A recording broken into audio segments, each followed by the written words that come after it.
Man liekas, ka mēs varam būt Eirolīgā, bet tas ir ļoti garš ceļš.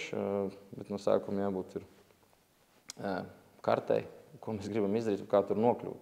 Es neesmu droši vien vislabākais asistents pasaulē, jo es nejūtos varbūt komfortabli ļoti ilgos periodos kā asistents. Mēs viņu vairāk redzam kā tādu mierīgu, nosvērtu cilvēku, kurš uz celīša tup mierīgi un skatās to spēli, kas, protams, ļoti tālu ir no taisnības. Un tad tā spēle tā izgāja, un man tas bija tāds kā déjà vu, kurā es pats nebiju piedalījies. Un tagad ir iejauksies kaut kāda skala, ka tu nāc uztaisīt kaut ko foršu spēlē, lai varētu ielikt klipiņus kaut kāds pa sevi, iemest trīnīt, piemēram. Un tas nav nekādas saistības ar uzvarēšanu. Pārsvarā tas ir pretēji uzvarēšanai. Sveiciens visiem Cinotip klausītājiem. Duels ir atpakaļ. Šodien es Robertu vietā un Jānis Gailītis ir pie mums VF Rīga komandas galvenais treneris un arī Latvijas Ilas asistents. Būšu uzreiz pavisam tieši. VF sezona sāksies, vakar bija preses konferences, daudz ko izstāstījāt, bet jautājums, kāpēc latvietim rīdziniekam būtu jādodās uz VF Rīgas spēlēm? Es kā nepieklājīgs cilvēks teikt, kāpēc nē? Tu man atbild labāk. Nē, zin kā, tā jau mēs varam. Kāpēc vispār kaut kur jāiet? Tāpēc, ka patīk, un tāpēc, ka cilvēkiem ir emocijas, mums atkal jāpiedāvā tas, kas viņiem patīk. Es runāju par vienkāršu show biznesa daļu. Kaut kādā ziņā, ja mēs runājam par vecākiem un bērniem, arī kaut kādā ziņā par kaut ko, kas varētu iedvesmot un iespaidot viņu gan izvēles, gan arī viņu kaut kādu iesaisti sportā bērnībā, jo visi puikas, kas šodien man, piemēram, bija komandā, VF-ā, vai kādā citā ir bijuši, tomēr lielākā daļa viņi jau no bērnības gāja skatīties uz basketbolu un tā tālāk. Kādam tas ir vienkārši iedzert tālu, kādam tas ir vienkārši sākt vakaru, kādam tas ir pabeigt vakaru. Es nezinu, manuprāt, te jautājums, kāpēc sports vispār vajadzīgs, ne tikai Rīgā, bet kaut kur citur. Un mums atkal jautājums, kā mēs pēc iespējas vairāk cilvēks varētu dabūt klāt. Viens efekts, Daira Bartāna efekts. Dairs atgriezies ir Rīgā. Ko visvairāk viņš varētu dot? Viņš pats izteica, ka pieredzi, bet kā tu kā treneris redzi, ko viņš visvairāk varētu dot VF-am un varbūt komandas biedriem? Viennozīmīgi, par līmeni viņa, es domāju, ka diskusija nav. Ja viņš ir speciālists, kurš komandā var atvieglot darbības pārējiem cilvēkiem, ja mēs runājam par uzbrukumu pirmām kārtām, un aizsardzībā, es domāju, ka vairāk vai mazāk tomēr viņš ir cilvēks, kurš spēlē ar savām zināšanām, un pieredzi ar piemēru. Viņš varētu palīdzēt, ja jautājums ir tāds piemēru laukumu, ārpus laukumu. Un es domāju, ka viņš ir tipisks krīzes situāciju kapteinis, menedžers. Viņš ļoti labi zina, kā tikt galā ar dažādām, es pat nerunāju par kaut kādām ārpus rāmjām situācijām, bet ar vienkāršām sporta situācijām. Tomēr viņš pierāda izlasē, daudz lietas paliek aiz durvīm, bet viņa, teiksim, tās runas, ja tā var viņas saukt, vai vienkārši iestarpinājumi, viņas tomēr ir ar mesidžu, kas tiešām nostrādā un kas ir ļoti pamatots.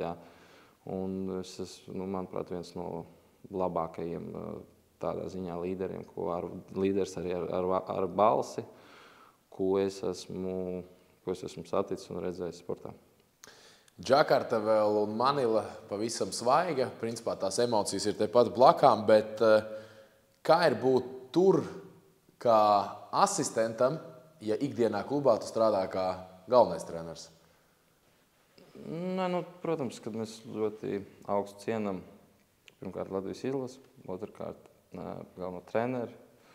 Un mēs, protams, kad neesam tur, lai viņu kaut kādā veidā challengeot, vai kaut kādā veidā viņu bīdītu, tur kaut kur stumtu, bet vairāk, lai palīdzētu.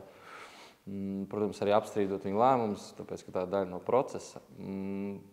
Es neesmu droši vien vislabākais asistents pasaulē, jo es nejūtos varbūt komfortabli ļoti ilgos periodos kā asistents, jo laikam es esmu pieredzējis pēdējā laikā vairāk vadīt pats. Man tas šķiet interesantāk un aizraujošāk, bet šajā gadījumā, protams, kad tas bija super piedzīvojums basketbolu. Un mēģinājām palīdzēt. Arturs mēģināja palīdzēt Visockis, kādā mēs veidā varējām palīdzēt. Un visu darījām mērķu vārdā. Tā kā man tas bija labs piedzīvojums, super.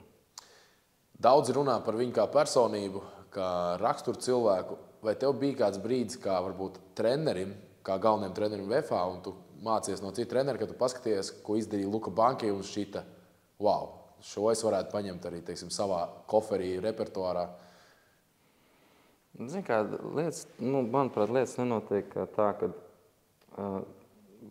lietas notiek ar iemeslu, ja, un iemesls, teiksim, ja tu saproti cilvēku vērtības, viņu vērtību skalu, kaut kādas tieši profesionālā ziņā, ja, tur, teiksim, kādas basketbols un kādas lietas viņš vērtē, ja, augstu, tu saproti, ko viņš prasa no komandas, tad tas, kā viņš reaģē uz situācijām, kļūst ļoti saprotams un loģisks, ja, un tevi īsti pārsteigt nekas daudz nevar, ja. Un tajā mirklī, kad vairāk tu no Lukas var paņemt ideju par to, kā būt efektīvam un kādas vērtības mēģināsim spēlētājiem iedibināt, ja? Un tad arī tās reakcijas droši vien, kad visticamāk, ir saistīts ar to visu, ja? Tā kā daudz lietas jau paliek aiz durvīm, ja? Un dažreiz tas nosacītais miers un tas viss nemaz vienkārši nav, ja? Kā tas izskatās, teiksim, arī Luka, mēs viņu vairāk redzam kā tādu mierīgu nosvārtu cilvēku, ja? Kurš uz celīšu stup mierīgi un skatās to spēli, ja? Kas, protams, ļoti tālu ir no taisnības, ja, jo, ja tas uzvaru koeficients ir tik labs un mums tik labi iet, ja, protams, ka treneriem ir nedaudz vieglāk reaģēt un iegūt lielu uzticību komandai un tā tālāk, ja. Viņš ir ļoti ekspresīvs un emocionāls, ja, bet tajā pašā laikā super, teiksim, kontrolēts tajā visā, ja, tā kā tā ir ļoti labs tāds mīkslis, manuprāt. Vai tu atceries vienu brīdi, daudzi piemin šo spēli pret Franciju, bet vai tu atceries vienu brīdi, kad tev galvā bija tāds, te varētu notikt kaut kas maģisks? Jā, protams, Francija pirmais, tāpēc, ka tur jau tas moments bija tajā trešās ceturtdaļas beigas bija, mums bija kaut kā 12, man liekas, mīnusā, un jau aizgāja tas moments, kad tā spēle negāja mums, un tad viņš prasīja, ko liekam uz laukumu. Jā, un tad mums tur bija kaut kāds 20 sekundžu tas mazais mītings. Un tad viņš izrāva kaut kāds, teiksim, 5 spēlētājs. Turpat ne pēc loģikas, jā, vairāk pēc kaut kādām sajūtām. Un tiem spēlētājiem aizgāja tā spēle. Un mēs sākām apturēt viņus. Arturs Kurucs izņem no spēles Dekolo. Un tad man tas sāk viest to atmiņu par to, ko es biju redzējis sezonas laikā, kad viņa komanda Strasbūra ļoti daudz šādus comebacks uztaisīja. Tur arī ar tādu neveiklu spēli, bet ar kaut kādām kustībām, tur bija zonas aizsardzība pa vidu. Ja? Un es biju ļoti pārsteigts tajā mirklī, cik daudz reizes viņi to ir izdarījuši sezonas laikā, jo procentuāli tas ir gandrīz, tas ir reti, kad izdevās uzvarēt no -10, -12, bet viņam tas uzdevās pārsvarā.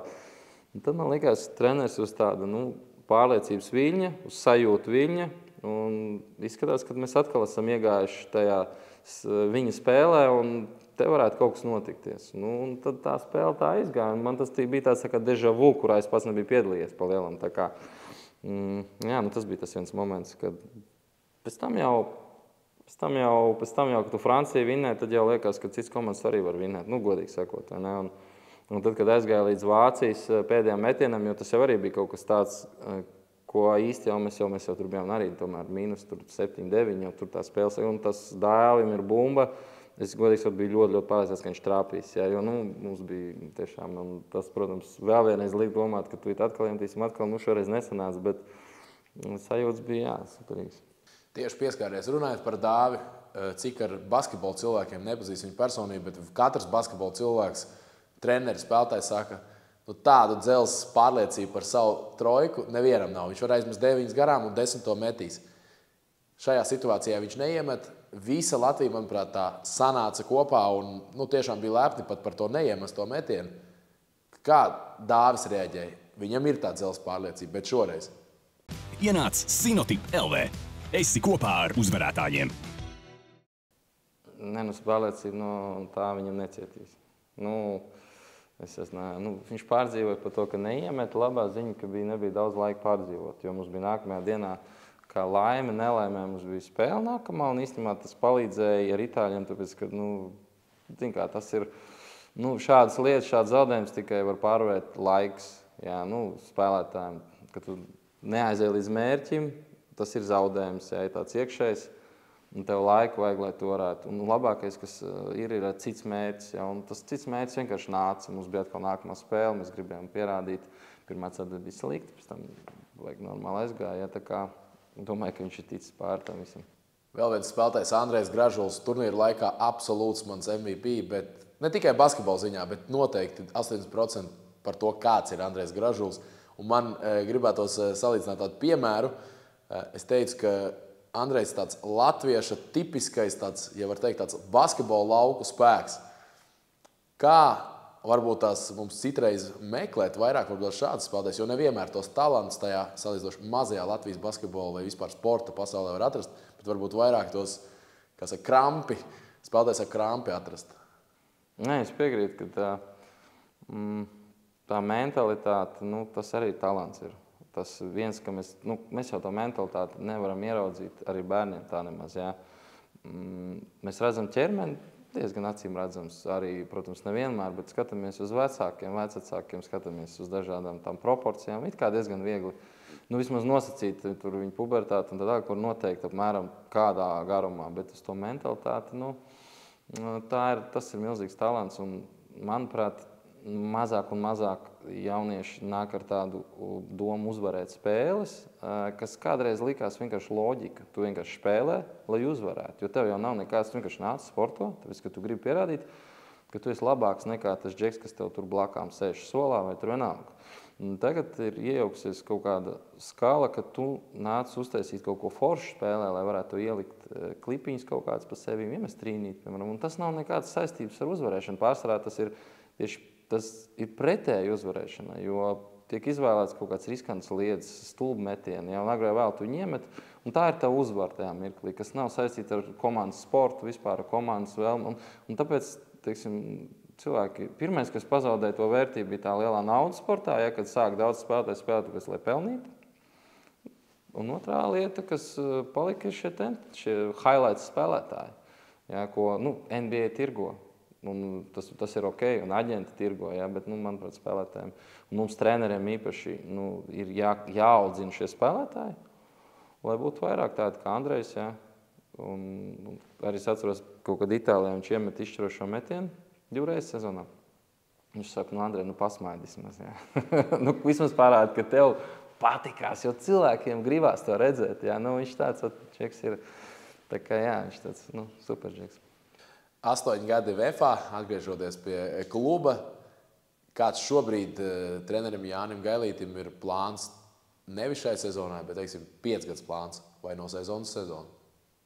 Tu zini, sporta dievs, ja tāds ir, viņš jau ņirgātos, kad mēs tur runātu. Tad džeki plāno kaut ko, tur uz 2 mačiem tev vienkārši atlaiž, tur tāds, pat īsti nav. Plāns ir vienkārši ļoti labi strādāt šodien, rīt, palīdzēt cilvēkiem, palīdzēt viens otram, vākt uzvaras, cik iespējams auzināt spēlētājs. Tas ir vienīgais plāns, ko mēs varam izlikt, savās karjerās, būt labam pret kolēģiem, un vākt daudz draugus, kas noteikti palīdz un paziņas. Un nekas jau, nekāds cits jau lietas mēs nevaram izplānot vairāk. Latviešu basketbolisti ir pieprasīti Eiropā, jau arī Amerikā, Ziemeļamerikā. Latviešu treneri ir Eiropā, bet ne tik daudz. Vai tev kā trenerim ir bijuši arī kādreiz piedāvājumi strādāt Eiropā? Pēc tā, ka es neesmu īpaši aktīvs bijis meklēt. Īpaši gados, kad mēs bijām VTB līgā, tad tas tirgus bija diezgan tāds, acīm redzams, pa lielam, un tur arī vairāk latvieši tajā laikā strādājām. Tad, protams, tie piedāvājumi bija tādi diezgan, kad jau mēs sākām apsvērt dažas lietas dažreiz, bet pēdējos gados mēs tā ļoti aktīvi ar to nenodarbojamies, tāpēc, kad es respektēju mūsu vienošanos ar VF. Pirmkārt, mums ir savi plāni.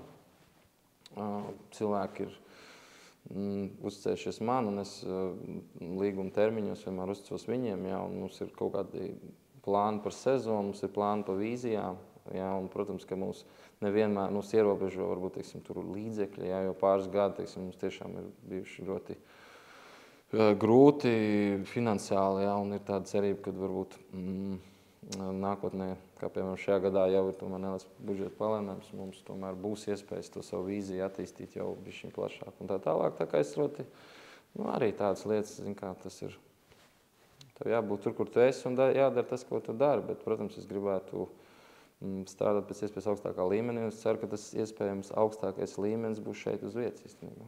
Sāku es jautāju, kāpēc rīdzniekam jānāk uz VF spēli, tad turpināšu, tu noteikti ļoti labi atceries to laiku, bet es kā puika atceros, ka es spēlēju futbolu, trenējos Skonto halē, bet skrēju uz ASK Rīgas pret Baronu, pret ASK Rīgas pret Ventspils spēli uz Arēnu Rīgu, cīnījos pa Kertisa Milidžu botu, un tur, kad es biju puika, tas bija milzīgs vilns. Kur bija tas fenomens? Daudzās lietās. Ne fenomens, bet realitāte. Pirmkārt, tika atmaksāti un līmeņa spēlētāji, ka tajā laikā 3 komandās mums šodien nav. Mēs runājam par apmēram, ja mēs velkam proporcionāli ar 3 Prometējas līmeņa komandām Latvijā, kas ir kaut kāds abstrakts vispār jēdziens. Jā, varbūt tur ar izlaša spēlētājiem entajiem, ar pilnīgi dažādu iespēju ieguldīties mārketingā, jā, teiksim, kas ļoti svarīgi tomēr. Jā. Un laikam pēdējais un arī nozīmīgs ir par lielāku cilvēku skaitu Latvijā, jo tas bija pirms tās pēdējās nosacīta izceļošanas, ka ļoti daudz nosacīti jaunie aktīvie cilvēki vēl izceļoja no Latvijas. Jā. Un es domāju, tas viss kopā jautājums ir, teiksim, ka mums jāpriecājas par tiem, kas nāk. Un, es nesaku, ka viņi nāk maz, godīgi, pēc Covid cilvēki, viņi ir tādi aktīvi, viņi grib nākt uz basīti. Tā ir taisnība. Jā. Mēs strādājam, lai mēs tiešām pateicīgi un strādājam, mēģinam atrast to, kas viņam interesē, un arī spēlētājs piesaistīt un atdevu radīt un to emocijas radīt. Mēs jau ļoti, teiksim, gribam, lai viņam patiktos, jā, un mums tas jānoķer, un viņiem varbūt kaut kur jāpalīdz cilvēkiem, ko viņi meklē vairāk, jā. Bet mēs priecājamies tiem, kas ir, un ceram, ka mēs varēsim vēl cilvēkus ieinteresēt. Latvijas fani 100% tagad prasīs medaļas, bet vai jauniešu vecuma izlases un vispār jauniešu Latvijas klubos sniedz pat tādas, varbūt ne ekspektācijas, bet tādas cerības, skatoties uz mūsu bērniem, jauniešiem? Grūti tā pateikt. Es saprotu, ka tie rezultāti, mēs vakar sēdējām ar Edgaru Jaunupu, un manuprāt, mēs izreikinājām, manuprāt, tas nezinu, pareizi vai ne, bet mūsuprāt, 11 no 12 spēlētāji, kas bija izlasē, bija ieguvuši medaļas jauniešu izlasēs. Tagad, jā.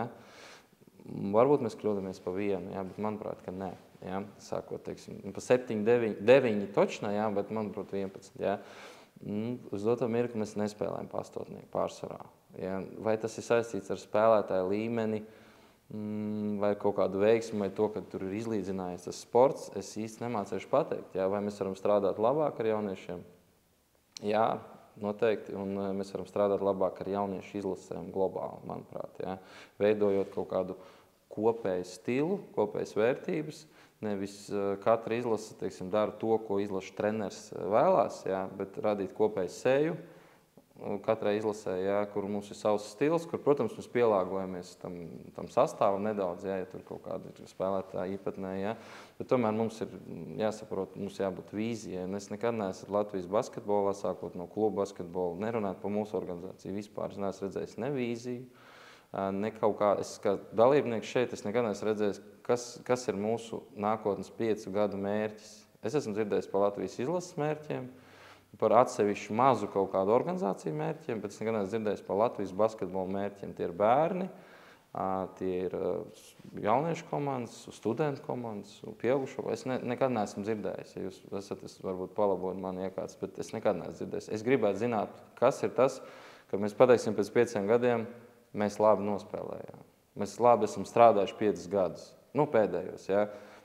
Viens metiens ar Franciju nevar būt izšķirošies, jo viens metiens mums šķīra no tā, ka mēs nekur netika nosacīti. Un tad no lielas veiksmes mēs būtu ok, jā, komanda basketbols. Jā. Tas nav mērītājs, manuprāt. Gardākā tava uzvara kā trenerim, kāda ir bijusi? Zini, ar izlasi, es tiešām, viens, ka tu vinēji pats, viens, ka pats vinēji arī ir kaut kas tāds, bet, laikam ar izlasi tas ir vēl tāds, zinot, ka daudz cilvēku reiz muguras, un viņi visi, zini, kā ar klubiem ir kāds pa tevi, kāds pret tevi ir, jā, zini, kā 64. līmenī, jā, viens ir atnācis savstīties, kā trūps, sakot, apdirsies, jā, viens ir atnācis atkal tevi atbalstīt, viens vienkārši atnācis novērot pārsvarā, jā. Bet ar izlasi tur vienaldzīgo nav. Viņi visi grib, lai mēs vinējam, un man liekas, tā emocija vienkārši ir pavisam savādāk. Ja, un tās uzvaras, pēc līmeņa, protams, tās bija pasaules čempionāta spēles. Ar Turciju bija super spēle pagājušajā gadā vasarā, kad tur bija spēlētāji. Mēs viņus vienkārši sadragājām ar visiem. Jā, tā spēle bija vienkārši kolosāli skatīties un izspēlēt. Jā. Tādas spēles ir bijušas, bet globāli, protams, kad pasaules čempionāts un kad es sāku trenēt arī uz 16 čempionātā, es atceros, mēs spēlējām ar izlasi Latvijā, jā, mums bija ļoti zemas ekspektācijas brīžiem, jā, un mēs izlauzāmies līdz pusfinālā vinējām, zaudējām finālā, jā, un arī tur bija daudz emociju, tāpēc, ka tā ir Latvijas izlase un tu vienmēr esi lepns par to. Tevi laiki, kā vēl spēlētājiem, daudziem ir grūti nogalināt šo spēlētāju, pakart tās botas uz tā pakaramā. Bet kas ir beigās labāk? Būt spēlētājiem vai būt trenerim? Priekš tevis? Nē, es jau nevaru, kā mums saka, es karjeru nebeidzu, jo es viņu nebiju sācis nemaz. Ja. Nevaru par to runāt. Es nekad sevi neesmu redzējis kaut kādu, teiksim, ja es varbūt strādātu tur trešās līgas komandā, es varētu sevi viņiem prezentēt kā bijušo spēlētāju. Ja es diezgan grūti man sevi prezentēt, jā, es spēlēju VFA un tā tālāk, bet sevi prezentēt džekiem, viņi jau tagad ir labāki visi par mani, kāds es biju. Ja. Tā kā man tādas problēmas nav, es vairāk jūtu to, kad spēlētājs, man vismaz pašam likās, ka es vienmēr cīnos. Ja, un tā ir tā kvalitāte, ko es spēlētājiem īsti nevaru piedot, jo tā ir tāda lieta, kur nevajag daudz talanta, lai tu cīnītos vienkārši. Ja, bet grūtāk ir spēlētājiem ir vieglāk, stipri vieglāk. Viss jau slēpjas atbildībā. Ja, un kā spēlētājiem, viņam tā atbildība ir citā līmenī. Viegli jau ir, kad daudz kas ir atkarīgs no tevis paša. Ja, treneriem ir daudz, bet galīgi nav daudz dienas beigās. Daudz kas ir atkarīgs no spēlētājiem, un viņi ir galvenie īstenībā. Un noslēgumā mēs skatāmies uz mūsu brāļiem. Kauņas Žalgiris, fantastisks Eirolīgas klubs.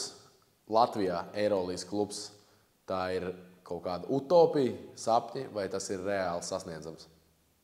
Utopija jau arī bija pasaules čempionātā spēlēt. Ja, pēc tam utopija 5. vietā. Viss ir grūts, kamēr kļūst viegls. Ja, un es neredzu tādu... Es domāju, ka ir lietas, kas izveidojās pakāpeniski, sevišķi rezultāts sportā, un nokļūt Eirolīgā vajadzētu no sākuma būt varbūt jāizdara. Nevis jāuzvar citas līgas, bet jāizveido varbūt infrastruktūra, kultūra, fanu kultūra, attieksme, valsts attieksme pret sportu kā tādu, jo bez fanātisma, un fanātisms, mēs vēl ļoti tālu esam līdz atklātam pozitīvam fanātismu sportā, ja, ko mēs redzam tur jebkurā gandrīz Eirolīgas komandas fanu tādā, un ne tikai līdzjūtēji lokā, nerunājot par Grieķiem vai Serbiem vispār, ja, bet labi, varbūt vācieši tur ir mierīgāk, teiksim, viņi savādāk redz to, ja, bet arī Žalgiri un tā tālāk. Ja. Jo fani šodien ir tie, kas īstenībā ir tavs kapitāls lielākā daļā gadījumā. Tev var nebūt naudas, varbūt naudas, tu var sākt spēlēties. Fani ir klubu kapitāls šodien. Ja. Es nezinu, šodien vai vienmēr tā ir bijis, bet tas ir tavs kapitāls. Un tas, kā mēs brīžiem attiecamies kopumā pret sportu, manuprāt, nevis baudot viņu, bet challengeojot, mēģinot, kāpēc mums jādod tam, kāpēc mums ir jādod visam to, ko mēs gribam. Mēs nekad, te ir tās klasiskais jautājums, hokejs vai basīts labāks? Zinu, īstenībā abi vajag labi. Un kāda atšķirība? Tas pilnīgi nav jāmēra tādas lietas, mums jābūt ļoti lepniem par abiem. Nu, es domāju par tām 3. un 5. vietu. Un būtu arī baigi forši, ja futbols būtu vēl, jā, es redzu, ka tas smigņa, jā, un visi 3 būtu, un nekas no tā sliktāks nepalikt. Nevienam nepalikt mazāk naudas, mazāk līdzjūtēji, vai kaut kādi bērni nāk mazāk. Nevienam no tā visiem, jā, jo sporta tikai 40%, jā, un bērni vispār kā tādi. Jā, tā kā, man liekas, ka mēs varam būt Eirolīgā, bet tas ir ļoti garš ceļš, bet no sākuma jābūt ir kartei, ko mēs gribam izdarīt, kā tur nokļūt. Un ir jābūt cilvēkiem, ir jābūt pamatkapitālam. Šodien sports cīnās ar to, lai nākamgad būtu atkal komanda. Nu, tas ir tāds galvenais topiks, jā. Nu, kas īsti tās nevar radīt ilgtermiņa domāšanu. Ja tu nevari, jebkurā profesijā tu nevar nopietns cilvēks saglabāt ar šādu. Mēs nevaram rakstīt 3 gadu līgumus jebkurā Latvijas komandā, jā, jo mēs tiešām nezinām, vai mēs varēsim izpildīt nosacījumus. Bet 3 gadu līgums ir tikai tas, ar ko mēs sākam veidot kultūru komandas. Jā. Tā kā ir problēmas, bet mēs varam ne tikai Eirolīgas klubus uztaisīt, mēs arī varam viņus, vai vajag, es nezinu, tas ir cits jautājums. Noslēgumā tāds filozofisks jautājums. Pieminēja Sērbu, tur Grieķu fanus. Zinām, ka šiem Balkānu valsts pārstāvjiem bieži vien ir tāds ultras, kas tur dzied. Vai Jānis var iedomāties arī kādā brīdī varbūt tās novalkot krēklus un ar Aris Thessaloniki faniem lēkājot? Vai tev tādi fani, teiksim, tādā otrā dzīvē var tās iet pie sirds? Nu, es nezinu. Zin, kā ir, es neesmu no tiem, kas jau tāds... Man patīk viss līdz mirklim, kad beidzās spēle, un tad es tieši tajā mirklī sāku domāt par nākamo spēli. Un es neesmu, protams, tas eksplozīvākais džeks, kas tur ies kaut ko dejot ar faniem, ja tu par to, jā. Kaut gan jau vajadzēs, es iešu dejot ar faniem, bet man liekas, ka mums ir jāsaprot, ka tie ir cilvēki, dēļ kuriem mēs esam īstenībā vispār sportā, jā. Un mēs, protams, kad neesam izglītojuši dēļ tā, ka mums nav šāds pieredzes, kas ir Rietuma Eiropā kaut vai, kur tur padzied savas dziesmas kaut kādas kopā. Nu, tur ir kaut kādas kultūras, kaut kādas tradīcijas, jā. Mums šādas tradīcijas vēl nav izveidojušās. Tas tieši tas, par ko es runāju iepriekš, jā. Viņas nav izveidojušās, un tāpēc mēs nevaram prasīt no tiem spēlētājiem. Mums pat īsti tur, teiksim, uzrunu pateikt zālē, neskaitām spēlētāji, tikai varbūt uz pirkstiem nosaucam, var izdarīt tā normāli, jo viņam nav šīs komunikācijas daļas, jā. Nekad nav bijusi pieredze to iegrāt, jā, jo tā kā, jā, mums jāgriež sports ir caur skatītāju, skatītājs palīdz mārketingam, viens otru papildina. Sports ir jākomercializē, lai mēs varētu labāk produktu izveidot tieši par klubu sportu, lai labāks produkts būtu. Un tad, teiksim, šīs lietas vienu otru ceļ, jā. Un, protams, līga ir tā, kas nosaka šos standartus. Vietējās līgas, vai tās ir apvienotās, vai kā tur kurā sportā. Jā. Un, manuprāt, mums ir ļoti daudz, ko strādāt pie vietējās līgas, lai mēs kļūtu nevis par apjoma, bet par kvalitātes līgu šajā dienās. Nu, kas ir tā problēma, kas traucē, manuprāt, arī diezgan iespējīgi. Paldies. Novēl noteikti tātad VFam, protams, čempionu tituls, jau dzirdējām preses konferencē izvirzītos mērķus, un pats svarīgākais, kā jau mēs dzirdējām, lai ir tik daudz fani, ka jāvar vaļā ir Arēna Rīga, un ne tikai pret Promotei izziņotā spēle tur norisinās, bet arī jau Baltijas basketbola līgas spēles. Paldies, ka atnāc, un veiksmi sezonā.